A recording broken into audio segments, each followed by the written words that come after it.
May 1942. A radio man with no security clearance noticed a pattern in Japanese transmissions that the experts in Washington had missed. His unauthorized discovery would help win the Battle of Midway. Hello, my friends. I'm Matt Donovan, a 73-year-old military historian from the University of Massachusetts, and you're watching WW2 Visulaized. Today I want to tell you about a different kind of hero. Not a soldier who charged a machine gun nest. Not a pilot who shot down enemy aircraft. A radio man. A kid from Chicago who spent the war in a steel box the size of a closet, wearing headphones, listening to dots and dashes for 12 hours a day. What he discovered didn't require genius. It required patience. It required attention. And it required someone willing to break the rules to save lives. This is his story. It required patience. It required attention. And it required someone willing to break the rules to save lives. This is his story. To understand what Edward Kowalski did, you first need to understand what a radio man actually did during the Second World War. It wasn't glamorous.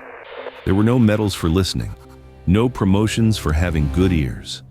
A radio man sat in a small compartment below decks, surrounded by equipment that hummed and crackled 24 hours a day. He wore heavy headphones that left marks on his skull after a 12-hour watch. He copied Morse code onto paper, character by character, hundreds of messages per shift. Most of those messages were routine. Fleet broadcasts from shore stations, weather reports, navigation updates, supply requisitions. The radio man copied them all, handed them to the communications officer, and went back to listening. But there was another part of the job that nobody talked about officially. Every radio man in the Pacific knew that Japanese transmitters were active on certain frequencies. You could hear them if you tuned slightly off the American channels. Different rhythm, different spacing, different sound. Japanese Morse code used a modified system called Wabun code, based on katakana characters rather than Latin letters. To an untrained ear, it sounded like gibberish. But radio men listened anyway. They weren't supposed to. Standing orders said American operators should focus on American frequencies and ignore enemy traffic. That was someone else's job.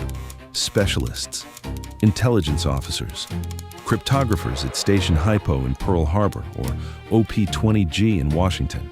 But the Pacific was boring at night, and curiosity was human nature. Edward Kowalski was born in Chicago in 1921. His father worked at the stockyards. His mother cleaned houses on the north side. They lived in a 3-room apartment in a Polish neighborhood where English was the second language and church was mandatory every Sunday. Eddie was the third of 5 children. Not the smartest, not the strongest, just somewhere in the middle. He went to public school, got average grades, dropped out at 16 to help support the family during the worst years of the Depression. He worked at a bakery, then a warehouse, then a radio repair shop on Milwaukee Avenue. The shop owner was a man named Henryk Nowak, a Polish immigrant who had learned electronics in the old country and brought his skills to America. Nowak taught Eddie everything about radio, how vacuum tubes worked, how to read circuit diagrams, how to diagnose problems by listening to the way a receiver sounded. Most importantly, Nowak taught Eddie Morse code, not because Eddie needed it for the job, because Nowak was a ham radio operator and he wanted someone to talk to. By 1940, Eddie Kowalski could send and receive Morse code at 35 words per minute. He could identify individual operators by the rhythm of their transmission, their fist, as radio operators called it. He could hear things in static that other people missed. When the war started, Eddie knew exactly where he belonged. He enlisted in the Navy on December 8, 1941, the day after Pearl Harbor. The recruiting office in Chicago had a line around the block. Eddie waited 4 hours in the cold. When he finally reached the desk, he told them he wanted to be a radio man. They tested his Morse code proficiency. He scored higher than anyone they'd seen that month. Boot camp was 8 weeks at Great Lakes Naval Training Station, north of Chicago. Radio school was another 12 weeks in San Diego. Eddie graduated second in his class, received his rating as Radio Man third class, and shipped out to the Pacific in April 1942. His first assignment was the USS Astoria, a New Orleans-class heavy cruiser. She was a beautiful ship, 10,000 tons, 9 8-inch guns, a crew of 800 men. She had been at sea when the Japanese attacked Pearl Harbor, escorting a convoy to the Philippines that turned back when the war started. By the time Eddie came aboard, Astoria had already seen action. She had escorted the carriers Lexington and Yorktown during the Doolittle raid on Tokyo. She had fought in the Battle of the Coral Sea just 2 weeks before Eddie arrived. The ship was battered, exhausted, and preparing for something big. Eddie didn't know what. Nobody told a Radioman third class anything important. He just copied messages and stood his watches and tried to learn how things worked on a warship. The radio room on Astoria was called Radio Central. It was located below the main deck, protected by the ship's armor, isolated from the noise and chaos of the rest of the vessel. 8 operator positions, each with a receiver and a typewriter. The room was always dark, always humming with electronic noise, always staffed. Eddie worked the mid-watch, midnight to 4 in the morning. The worst shift. 4 hours of darkness and static and fighting to stay awake. The fleet broadcast from Pearl Harbor came through in 15-minute cycles, the same messages repeated to ensure every ship received them. Between cycles, there was nothing to do but listen. So Eddie listened. He found the Japanese frequencies during his 3rd week aboard Astoria. Just above the American bands, clear as day if you knew where to look. Japanese operators sending messages in Wabun code, rapid-fire transmissions that sounded like nothing Eddie had ever heard. He couldn't understand the content. He didn't know Japanese, didn't know the code tables, had no way to decrypt what he was hearing. But he could hear the patterns. Every radio operator has a fist, a unique rhythm, a personal style. Some operators tap fast and clean. Others are slower, with distinctive pauses between characters. An experienced listener can identify an operator the way you might identify a friend's voice on the telephone. Eddie started keeping notes. He didn't have permission to do this. He didn't have authorization. He was supposed to be copying fleet broadcasts, not analyzing Japanese transmissions. But the midwatch was long, and Eddie was curious, and nobody was checking what he wrote in his personal notebook. Within 2 weeks, he could identify 7 distinct Japanese operators by their fists. He gave them nicknames based on their styles. Speedy was fast and aggressive, probably a young operator showing off. Metronome was perfectly regular, exactly 2 words per minute faster than standard, probably trained at the same school as Japanese Naval Academy graduates. Stumbler made frequent errors and corrections, probably a reservist or a replacement. Eddie tracked when each operator transmitted. What time of day, what frequency, how long their messages ran. He built a mental map of Japanese radio activity without understanding a single word of what they were saying. This was called traffic analysis, the art of extracting intelligence from enemy communications without breaking their codes. The Navy had specialists who did this at shore stations around the Pacific. They had rooms full of equipment and teams of trained analysts in direct lines to fleet commanders. Eddie had a notebook and a pencil and too much time on his hands. In early May 1942, the Japanese radio traffic began to change. Eddie noticed it first on May 4th. The volume of transmissions increased sharply. Operators he had never heard before appeared on frequencies that had been quiet for weeks. Message lengths grew longer. The rhythm of the traffic shifted from routine to urgent. Something was happening. Eddie mentioned this to Chief Radioman Bernard Walsh, his immediate supervisor. Walsh was a career Navy man, 20 years in service, 3 hash marks on his sleeve. He ran Radio Central with quiet efficiency and didn't appreciate unsolicited observations from junior petty officers. Walsh listened to Eddie's report, nodded, and told him to focus on his assigned duties. Eddie went back to the fleet broadcast, but he kept listening to the Japanese frequencies, kept taking notes. The pattern was becoming clearer now. Multiple transmission sources converging on common frequencies.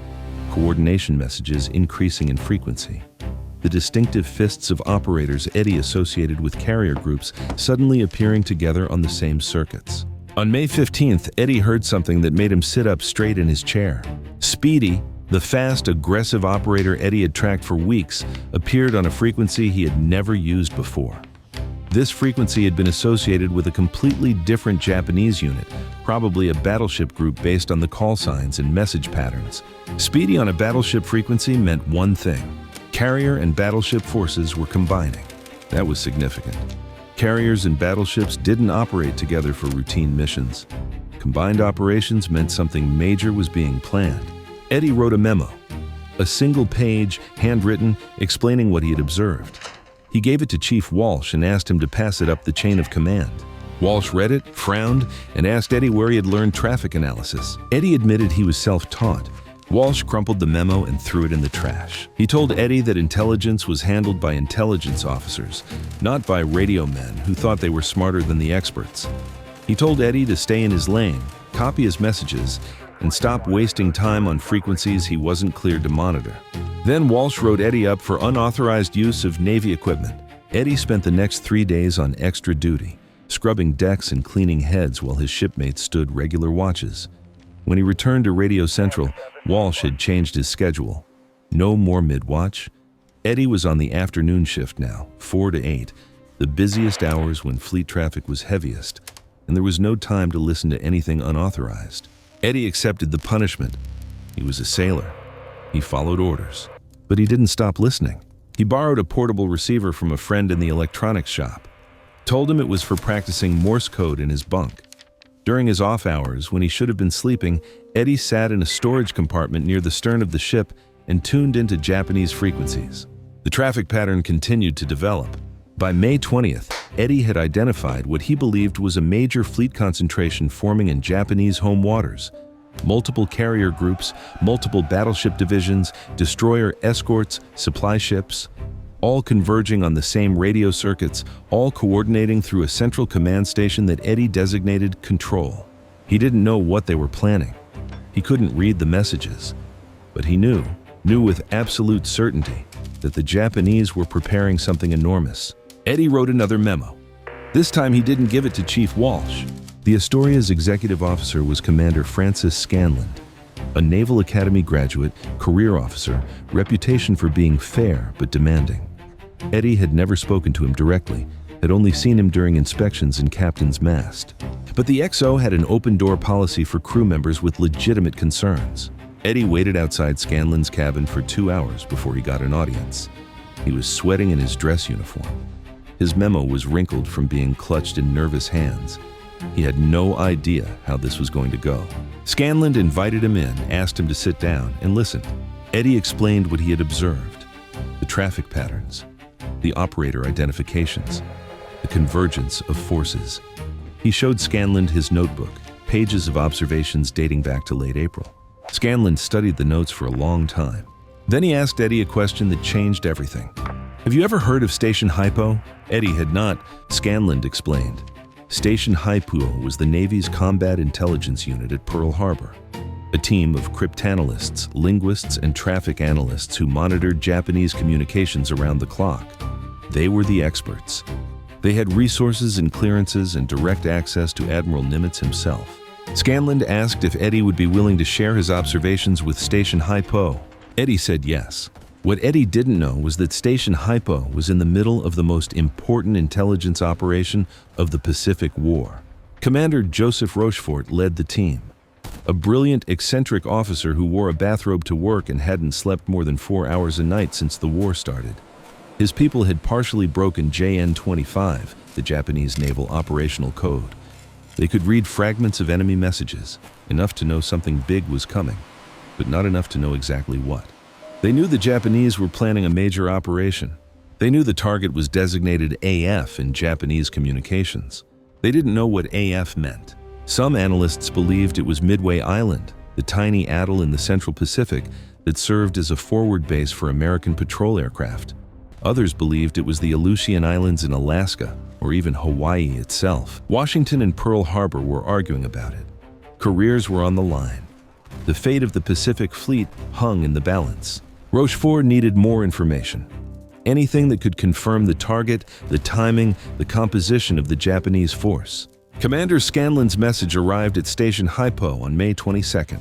It described the observations of a Radioman second class aboard USS Astoria. Traffic analysis indicating major fleet concentration. Operator identifications suggesting carrier and battleship coordination. Patterns consistent with preparation for offensive operations. Rochefort read the message twice. Then he asked his traffic analysis team to review their own data and compare it to the sailors' observations. The comparison was striking. Eddie Kowalski, with his portable receiver and his personal notebook, had independently identified the same patterns that Hypo's specialists had detected. His operator nicknames corresponded to actual Japanese radio men that Hypo had been tracking for months. His assessment of force composition matched Hypo's best estimates. The kid from Chicago had done, on his own time with improvised equipment, what trained intelligence professionals did with millions of dollars of resources. Rochefort sent a message back to Astoria requesting that Radioman Kowalski be temporarily assigned to Station Hypo for consultation.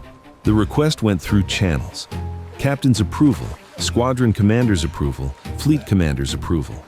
By the time it was finalized, 3 days had passed and the situation had become critical. Eddie arrived at Pearl Harbor on May 26th. Station Hypo was located in a basement beneath the 14th Naval District headquarters. A windowless bunker filled with machines and paper and exhausted people. The air was thick with cigarette smoke and the smell of coffee that had been on the burner too long. Men worked at desks covered with stacks of intercepted messages, scribbling notes, arguing in quiet voices about code groups and frequencies and call signs. Eddie had never seen anything like it. Commander Rochefort met him personally, shook his hand, asked him about his background, his training, his methods. Eddie explained about Henrik Nowak and the radio shop on Milwaukee Avenue, about learning Morse code for ham radio, about the nights spent listening to Japanese frequencies when he should have been sleeping. Rochefort listened without interrupting. Then he took Eddie to a room where 3 officers were standing around a large map of the Pacific. The map was covered with pins and strings and cryptic notations that Eddie couldn't decipher. Rochefort introduced him as the radio man from Astoria who's been doing our job for us. The officers looked skeptical. Rochefort asked Eddie to explain what he had observed about the Japanese traffic patterns over the past 3 weeks. Eddie talked for 20 minutes. He described the operators he had identified, their fists, their schedules, their frequencies. He explained how the patterns had shifted in early May, how forces that normally operated independently had begun coordinating through common circuits. He pointed to locations on the map where he believed the Japanese ships were based on direction-finding data he had extrapolated from signal strength variations. When he finished, the room was silent. One of the officers, a lieutenant commander named Layton, the fleet intelligence officer, asked Eddie a question. Based on your analysis, where do you think they're going? Eddie looked at the map, looked at the pins marking American positions, looked at the strings showing Japanese approach routes. Midway, he said. They're going to hit Midway. Layton nodded slowly. That's what we think too, but Washington isn't convinced. Rochefort explained the problem. Station Hypo had been arguing for weeks that AF meant Midway, but OP-20G in Washington believed it referred to the Aleutians or possibly another target entirely. The disagreement had reached the highest levels of the Navy. Decisions about fleet dispositions were being delayed while the experts argued. What they needed was proof. Eddie suggested something he had noticed but hadn't mentioned in his reports. A quirk in the Japanese communication patterns that might provide the confirmation they needed. One of the operators Eddie tracked, the one he called Stumbler, made a consistent error in his transmissions. Whenever he sent a message containing location data, he accidentally doubled a specific character sequence. It was a tiny mistake, almost imperceptible, probably caused by a worn-out telegraph key or a nervous habit. Eddie had noticed that Stumbler's doubled sequence appeared most frequently in messages sent during the early morning hours, Japanese time. He had also noticed that these messages tended to be followed by increased traffic on frequencies associated with naval air operations. If they could correlate Stumbler's transmissions with known Japanese reconnaissance flights, they might be able to determine the geographic area his unit was responsible for monitoring. Rochefort looked at his traffic analysis team. Can we do that? They could try. The next 48 hours were the most intense of Eddie's life.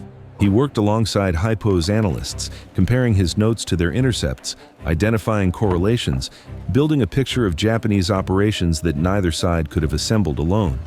The professionals had better equipment, better training, better access to information. But Eddie had something they didn't. Hundreds of hours of focused listening to specific operators, building intuitive understanding of their habits and patterns. On May 28th, they found what they were looking for. Stumbler's transmissions correlated exactly with Japanese reconnaissance flights over Midway Island. Every time American radar detected a Japanese patrol aircraft near Midway, Stumbler transmitted a message within 2 hours. The doubled character sequence appeared in every single one. Stumbler was reporting on Midway, which meant his unit was assigned to the Midway operation. which meant AF was almost certainly Midway. But Rochefort wanted absolute confirmation. He devised a plan. American forces on Midway would transmit a fake message in a code the Japanese were known to have broken, reporting that the island's water distillation plant had malfunctioned. If AF was Midway, the Japanese would relay this information to their fleet. Eddie thought of another approach. If Stumbler was monitoring Midway, he would report the water situation. And when he did, he would make his characteristic error, the doubled sequence that Eddie had identified. They watched for it. On May 29th, Japanese communications included a reference to AF experiencing water problems. The message was sent by an operator whose fist matched Eddie's description of Stumbler exactly. And there it was, the doubled character sequence, clear as day in the intercepted transmission. AF was Midway. Station Hypo had its confirmation. Rochefort sent an urgent message to Admiral Nimitz. The Japanese were coming to Midway. They were coming with carriers and battleships and an invasion force. And thanks to the work of the codebreakers and traffic analysts and one self-taught radioman from Chicago, the Americans would be waiting for them. Eddie Kowalski returned to the Astoria on May 31, 1942. He was forbidden from discussing what he had seen at Station Hypo, forbidden from mentioning his contribution to the intelligence effort, forbidden from telling anyone why he had been ashore for 5 days while his shipmates prepared for battle. He went back to Radio Central, back to the fleet broadcasts and the routine messages and the endless static. Chief Walsh didn't ask where he had been. The other radio men assumed he had been in some kind of trouble, maybe a disciplinary issue, maybe something worse. Eddie let them assume. On June 4, 1942, the Battle of Midway began. American dive bombers, guided by intelligence that predicted exactly where the Japanese carriers would be, caught the enemy fleet at the worst possible moment. Planes on deck, fuel lines exposed, bombs and torpedoes stacked for arming. The attack lasted 6 minutes. 4 Japanese aircraft carriers, Akagi, Kaga, Soryu, Hiryu, were destroyed. It was the turning point of the Pacific War, the moment when Japanese expansion stopped and American counteroffensive began. The Astoria wasn't at Midway. She was escorting a convoy to Australia when the battle happened. Eddie listened to the radio traffic, pieced together what was happening from fragments and coded references, felt a strange mixture of pride and frustration. He had helped make this happen, and he could never tell anyone. 2 months later, the Astoria was at Guadalcanal. The invasion of the Solomon Islands began on August 7, 1942. Astoria was part of the screening force, protecting the transport ships that carried Marines to the beaches. For 2 days, everything went smoothly. The Japanese were caught off guard. The landings succeeded. Then, on the night of August 8th, the Japanese counterattacked. A force of Japanese cruisers slipped past American patrols and caught the Allied fleet off Savo Island. The Battle of Savo Island was a disaster. 4 Allied cruisers were sunk in less than an hour. The Astoria was one of them. Eddie was in Radio Central when the first shells hit. The ship shuddered, lurched, began to list. Power failed, then flickered back on, then failed again. Fires broke out on multiple decks. The radio room filled with smoke. Equipment sparked and shorted. Eddie and the other operators tried to send distress signals, tried to maintain communications with the fleet, tried to do their jobs while their ship died around them. The order to abandon ship came at 045. Eddie made it to the main deck. The Astoria was burning from stem to stern, flames reaching into the night sky. Men were jumping into the water, swimming toward life rafts, crying out for help in the darkness. Eddie jumped. The water was warm. This was the tropics. But it was also covered with oil from the sinking ship. The oil got in his eyes, his mouth, his lungs. He couldn't see, couldn't breathe, couldn't find the life raft he had been swimming toward. Someone grabbed his arm, pulled him through the water, got him to a raft already crowded with survivors. Eddie lay on the raft, coughing up oil and seawater, and watched the Astoria burn. She sank at 12:15 the next day. 216 men went down with her. Eddie was not one of them. He spent 6 hours in the water before a destroyer picked up the survivors. He was transferred to a hospital ship, treated for oil inhalation and minor burns, and sent back to Pearl Harbor for reassignment. Commander Rochefort visited him in the hospital. Eddie didn't recognize him at first. He was wearing a proper uniform instead of the bathrobe, and he looked even more exhausted than he had in May. But Rochefort remembered Eddie. remembered the contribution he had made. Rochefort told Eddie that his observations had been mentioned in classified reports to Admiral Nimitz, that his traffic analysis had helped confirm the intelligence that made Midway possible, that people who mattered knew what he had done, even if his name would never appear in any public record. Then Rochefort asked Eddie what he wanted to do next. Eddie said he wanted to go back to sea. Rochefort offered him a different option, a position at Station Hypo as a permanent member of the traffic analysis team. Better working conditions, safer duty, a chance to use his skills where they could do the most good. Eddie thought about it. He thought about the radio room on the Astoria, the smoke and the flames and the friends who didn't make it out. He thought about the nights spent listening to Japanese frequencies, building patterns in his mind, understanding an enemy he had never seen. He thought about Midway, about the carriers burning on the water, Japanese instead of American, because someone had figured out where they were going. He said yes. Edward Kowalski spent the rest of the war at Station Hypo. He never went back to sea, never served on another ship, never experienced combat again. He sat in the basement in Pearl Harbor, listening to Japanese transmissions, building traffic analysis that helped American forces across the Pacific. He tracked the movements of Japanese fleets before major battles. He identified patterns that predicted attacks on American positions. He taught other analysts the techniques he had developed on his own, the methods he had learned from Henrik Nowak in the radio shop on Milwaukee Avenue. None of it was glamorous. There were no medals for listening, no promotions for pattern recognition. The work was tedious and exhausting and absolutely crucial to winning the war. Eddie was promoted to Radioman First Class in 1943. He was offered a commission in 1944 and turned it down. He liked being enlisted. He liked working with the equipment, doing the job, staying close to the signals. The war ended in August 1945. Eddie was discharged in December of that year. He went back to Chicago, back to the Polish neighborhood where he had grown up. He got a job with the telephone company, working on switching equipment.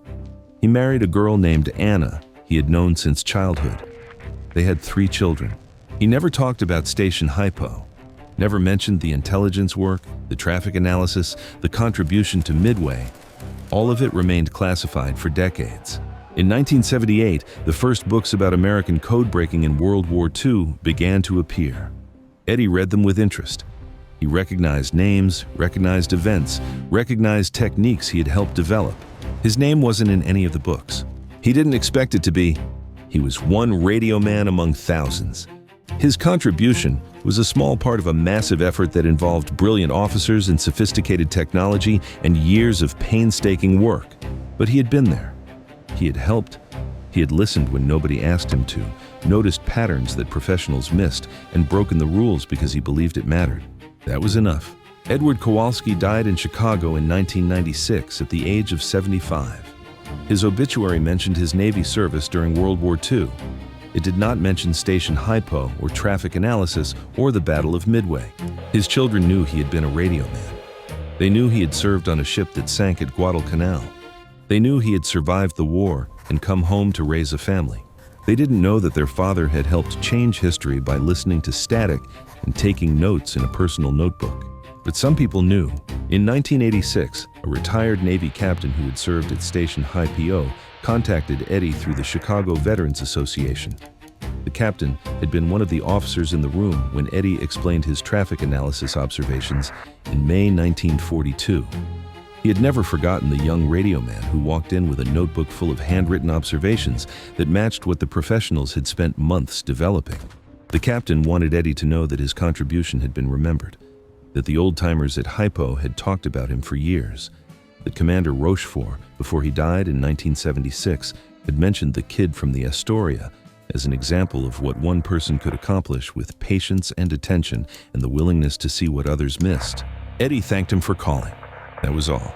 My friends, I've told you many stories about the Second World War. Stories of battles and strategies, of weapons and tactics. But sometimes I think the most important stories are the smallest ones. A radio man who wasn't supposed to be listening. A notebook full of observations nobody asked for. A pattern that experts missed because they were too busy looking for something complicated. The Battle of Midway was won by pilots and sailors who fought with incredible courage. But it was also won by people like Eddie Kowalski, People who did their jobs and then did more than their jobs, who paid attention when nobody was watching, who broke the rules because they saw something that mattered. That's how wars are really won. Not just with weapons, with curiosity, with attention, with the stubborn insistence that what you've noticed is worth sharing, even if nobody wants to hear it. That's Eddie Kowalski's legacy. Not a medal, not a mention in the history books, just the knowledge that he listened and he noticed and he made a difference. That's all for today. If this story moved you, I'd be grateful if you'd share it with someone who appreciates quiet courage. Subscribe if you haven't already. We bring you these forgotten stories every week. Until next time, I'm Matt Donovan. Stay curious, honor the veterans, and remember that sometimes the most important thing you can do is simply pay attention. I'll see you in the next one.